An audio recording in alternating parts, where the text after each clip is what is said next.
আসসালামু আলাইকুম everyone, welcome back to my channel.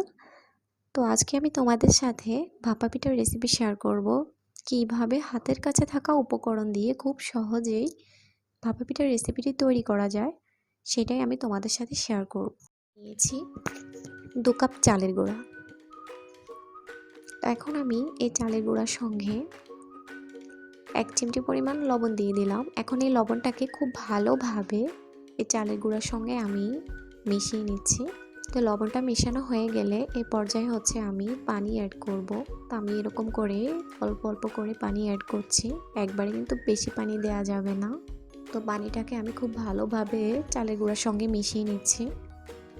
তো দেখতে পাচ্ছ আমার চালের গুঁড়াটা এখন এরকম মুঠি করলে এরকম দলা পেকে যায়, তার মানে এখন এটা ভাপা পিঠার জন্যে পুরোপুরি রেডি।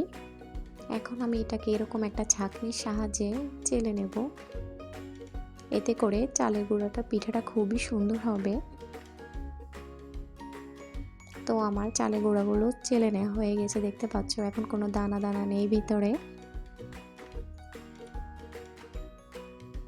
আমার আর যা যা লাগবে এখানে আমি নিয়ে নিয়েছি নারকেল আর নিয়ে নিয়েছি হচ্ছে গুড়।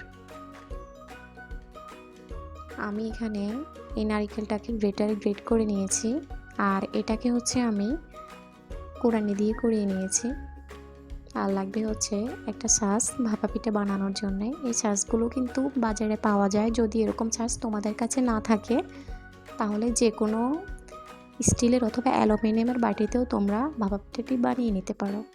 তা আমি প্রথমে এরকম চালের গুঁড়া দিয়ে দিলাম, এরপরে আমি দিয়ে দিচ্ছি কোরানো নারিকেল, এরপর আমি গুড় দিয়ে দিলাম।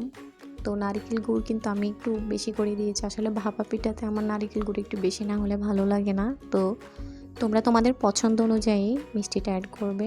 এরপরে আমি আবার এগুলোকে আরেকটা লেয়ার দিয়ে নিচ্ছি চালের গুঁড়া দিয়ে।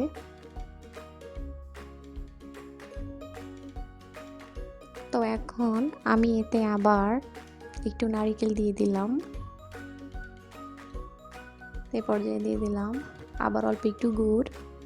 এখন আমি এটাকে আবার চালের গুঁড়া দিয়ে কোট করে নিচ্ছি। আমি কিন্তু আলতো হাতে করে নিচ্ছি, খুব বেশি চেপে চেপে করা যাবে না। এখন আমি যে গ্রেটারে গ্রেট করে যে নারকেলটাকে নিয়েছি সেটা একটু উপরে দিয়ে দিচ্ছি।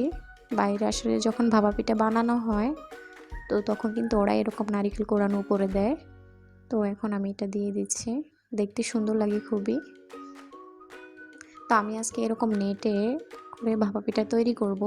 তোমরা যে কোনো নেট অথবা পাতলা সুতি কাপড় ইউজ করতে হবে, অবশ্যই কাপড়টা যেন পাতলা হয়, মোটা কাপড়ে কিন্তু হবে না। তা হাতের কাছে আমার নেট ছিল তাই আমি নেট দিয়ে করেছি। তো এখন আমি চুলায় পর্যায়ে আমি এরকম একটা ভাতের হাঁড়ি বসিয়ে দিয়েছি, এতে আমি দিয়ে দিয়েছি 3 ভাগের 1 ভাগ পানি। এর থেকে বেশি পানি দেওয়ার দরকার নেই। এই পানিটাকে আমি ফুটিয়ে নিয়েছি, এখন কিন্তু পানিটা থেকে প্রচুর ভাপ আসছে। তা আমি এরকম একটা ছাঁকনিতে করে আজকে ভাপা পিঠা তো বানাবো। এরকম ছাঁকনি কিন্তু সবার ঘরে অ্যাভেলেবেল হাতের কাছে থাকে।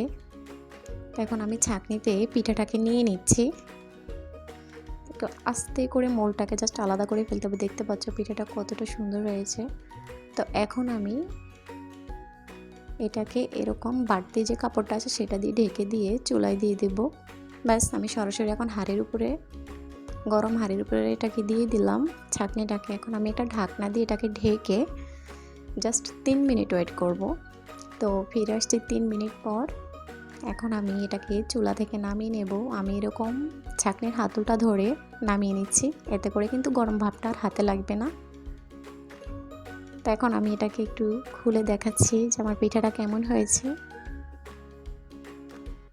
তো দেখতে পাচ্ছ এই সময় কিন্তু পিঠাটা খুবই গরম, খুবই সাবধানে করতে হবে কাজটা, হাতে ভাপ লাগতে পারে।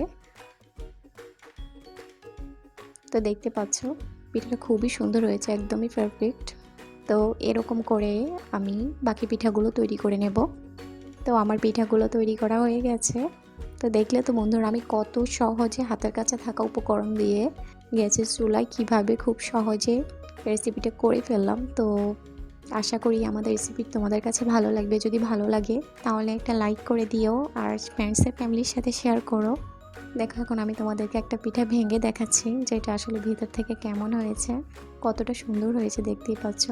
আর যারা এখনও আমার চ্যানেলটিকে সাবস্ক্রাইব করোনি, যারা সাবস্ক্রাইব করো এবং পাশে থাকা বেল বাটনটিকে প্রেস করে দাও যেন আমার রেসিপি নিত্য নতুন আপডেটগুলো তোমাদের কাছে পৌঁছে যায়। আজকের মতো বিদায় নিচ্ছি। আল্লাহ হাফিজ।